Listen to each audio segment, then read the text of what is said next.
अस्सलाम वालेकुम दोस्तों, ये जी एक वाक़या, अफसोसनाक वाक़या जो बहुत ही अफसोसनाक, जिसको जितनी भी मज़म्मत की जाए उसकी कम है। हमारे खानेवाल बस्ती अज़ीज़ाबाद में ये अफसोसनाक वाक़या आपने मुलाज़ा भी किया।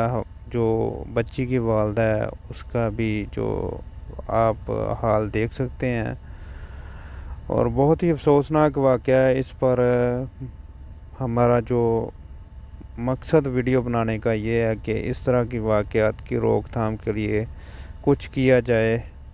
यह 4 साला बच्ची नन्ही कली थी, ज़ेबा नदीम, जिसको बेदर्दी के साथ कत्ल करने के बाद जो बेहिसी की और दरिंदा सिफ्त इंसान ने जो हद कर दी, वो इसको बोरी में बंद करके जो खेतों में साथ ही जो बिल्कुल घर के करीब ही हैं उनमें फेंक गया।